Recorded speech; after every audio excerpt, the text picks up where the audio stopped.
नमस्कार दोस्तों, आज हम एमपीपीएससी के लिए कुछ महत्वपूर्ण क्वेश्चन लेकर आए हैं। सीधी एवं झाबुआ में सूर्योदय के समय पर विचार कीजिए। सीधी में सूर्योदय आधे घंटे पहले होगा। 1956 में मध्य प्रदेश का कौन सा क्षेत्र विदर्भ महाराष्ट्र में मिला दिया को गया सन था? 1956 में महाराष्ट्र में मिला दिया गया था। 1956 छतरपुर का चरण पादुका ग्राम किस नदी के तट पर स्थित है? उर्मिल नदी के तट पर।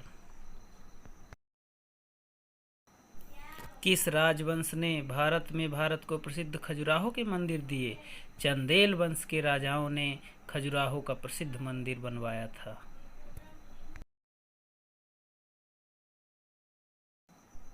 खजुराहो में मंदिर से चोरी प्रतिमा का क्या नाम था, जिसे कनाडा के प्रधानमंत्री ने भारत के प्रधानमंत्री को सौंपा? Parrot lady.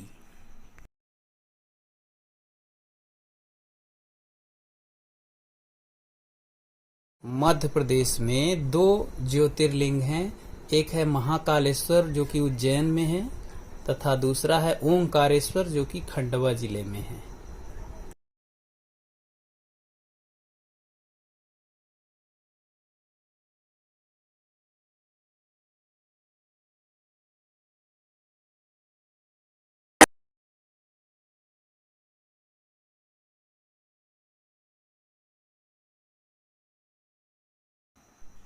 नोबेल पुरस्कार पाने वाले प्रथम भारतीय कौन थे? जी हाँ दोस्तों, प्रथम भारतीय रविन्द्रनाथ टैगोर नोबेल पुरस्कार पाने वाले थे। उन्हें साहित्य का नोबेल पुरस्कार दिया गया था।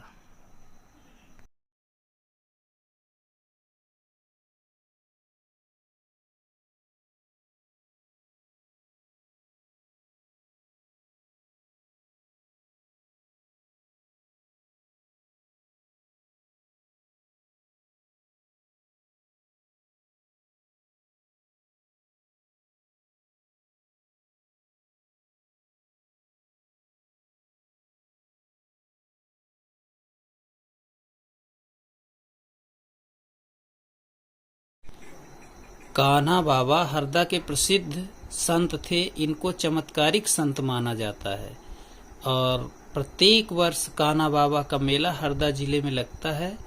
हरदा होशंगाबाद संभाग में है। होशंगाबाद संभाग का नया नाम नर्मदापुरम संभाग है।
Amarkantak is a pilgrim town and nagar panchayat in Anuppur.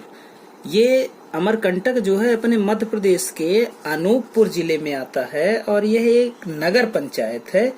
तथा यहाँ की खास बात यह है कि यहाँ से तीन नदियां निकलती हैं। एक नर्मदा और एक सोन तथा एक जोहिला नदी। ये तीनों अमरकंटक से ही निकलती हैं और अमरकंटक एक बहुत ही सुंदर रमणीय जगह है। यह विंध्या और सतपुड़ा पर्वतमाला दोनों का मिलन बिंदु है और यही मैकाल धूपगढ़ चोटी 1352 मीटर ऊंची है। ये धूपगढ़ चोटी महादेव पहाड़ियों की सबसे ऊंची चोटी है। महादेव पहाड़ियां सतपुड़ा श्रृंखला के अंतर्गत आती हैं और ये एमपी का सबसे ऊंचा स्थान है। धूपगढ़ चोटी मतलब मध्य प्रदेश की सबसे ऊंची चोटी है धूपगढ़ की चोटी, जो कि 1352 मीटर है और यह सतपुड़ा श्रृंखला में शामिल है।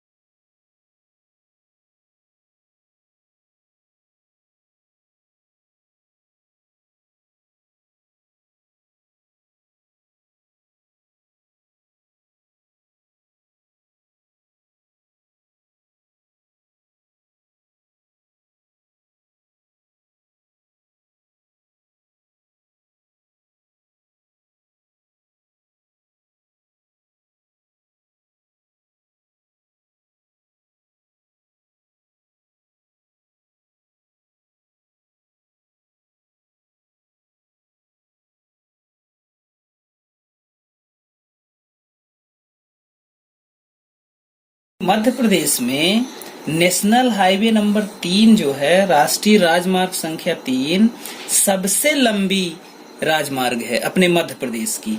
इसकी लंबाई 712 किलोमीटर लगभग अपने मध्य प्रदेश में है। वैसे तो ये NH3 जो है तो टोटल 1161 किलोमीटर लंबी है, जो कि कई राज्यों से होकर के जाती है, और ये आगरा से मुंबई तक जाती है। ये राष्ट्रीय राजमार्ग NH3 जो है आगरा से मुंबई तक जाती है, और अपने मध्य प्रदेश में मुरैना, ग्वालियर, शिवपुरी, देवास, इंदौर, ये कई महत्वपूर्ण शहरों से होकर के जाती है। सरदार सरोवर डैम, ये सरदार सरोवर डैम जो है तो टोटली कंक्रीट ग्रेविटी डैम है। ये क्या है? पूर्णतः कंक्रीट ग्रेविटी डैम है, और ये नर्मदा रिवर पर बना हुआ है। कहाँ बना हुआ है? नर्मदा रिवर पर। और ये गुजरात राज्य के नर्मदा डिस्ट्रिक्ट में बना हुआ है, केवड़िया के पास। ये केवड़िया एक जगह है गुजरात में, नर्मदा डिस्ट्रिक्ट में केवड़िया के पास ये सरदार सरोवर डैम बना हुआ है, जिसकी हाइट 163 मीटर है। इसकी हाइट लगभग 163 मीटर है, और इससे बिजली जो उत्पादित होती है उसको प्राप्त करने वाले राज्य हैं गुजरात, मध्य प्रदेश, महाराष्ट्र और राजस्थान। इस तरह से इससे लगभग 4 राज्य लाभान्वित हैं। मध्य प्रदेश में शीत ऋतु में होने वाली वर्षा को क्या कहते हैं? मध्य प्रदेश में जो बारिश शीत ऋतु में होती है उसे मावठ कहते हैं। कहीं कहीं मावठा भी लिखा मिलता है, मावठा या मावठ। यह लौटते हुए मानसून के कारण बारिश होती है, और भारत में तमिलनाडु में इस लौटते हुए मानसून के कारण अधिकतर बारिश होती है, और ये तमिलनाडु के कोरोमंडल तट पर भी इसी मानसून के कारण बारिश होती है, जो कि शीत ऋतु में लौटता हुआ मानसून। जब India is the world largest milk producer, मतलब अपना भारत जो है दुनिया में दुग्ध उत्पादन में प्रथम स्थान पर है। मतलब टोटल ग्लोबल दुग्ध उत्पादन का, विश्व में जितना भी दुग्ध उत्पादन होता है उसका लगभग 22% प्रोडक्शन अपने इंडिया के द्वारा दुग्ध का किया जाता है। इस प्रकार से इंडिया फर्स्ट स्थान पर है, और USA, चाइना, पाकिस्तान, ब्राजील, ये जितनी कंट्रीज हैं इनका स्थान इंडिया के बाद आता है। जी, मध्य प्रदेश के प्रथम मुख्यमंत्री पंडित रविशंकर शुक्ला जी थे। पंडित रविशंकर शुक्ला जी। इसमें क्वेश्चन में पूर्व में जो लिखा है उसमें पूछा गया है कि किस जिले में इनका जन्म हुआ था। तो पंडित रविशंकर शुक्ला जी का जन्म सागर में हुआ था। कहाँ हुआ था? सागर में। और सागर उस समय ये सेंट्रल प्रोविंसेस ब्रिटिश इंडिया का हिस्सा था। जब इनका जन्म हुआ था 2 अगस्त 1877 में, उस समय ये ब्रिटिश इंडिया थी सागर, मतलब अंग्रेजों का आधिपत्य क्षेत्र था। और 26 जनवरी 1950 से 30 मार्च 1952 तक ये CM थे, मध्य प्रदेश के प्रथम मुख्यमंत्री थे। जब असेंबली इलेक्शन नहीं हुआ था तभी, और फिर 31 मार्च 1952 से 31 दिसंबर 1956 तक लगातार ये मध्य प्रदेश के मुख्यमंत्री रहे। फर्स्ट असेंबली इलेक्शन 1952 में अपने मध्य प्रदेश में हुआ, और फर्स्ट असेंबली इलेक्शन में सरायपली विधानसभा क्षेत्र से जीत करके मुख्यमंत्री बने थे, और जो कि अब छत्तीसगढ़ राज्य का हिस्सा है सरायपाली। और आप रविशंकर शुक्ल जी इंडियन नेशनल कांग्रेस के लीडर थे, भारतीय राष्ट्रीय कांग्रेस के लीडर थे। तो इस तरह से अपने क्वेश्चन में सागर सही ऑप्शन होगा।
जनगणना 2011 के अनुसार हम लोगों को मालूम है कि जनगणना 2011 के अनुसार एमपी की साक्षरता दर 69.32% है।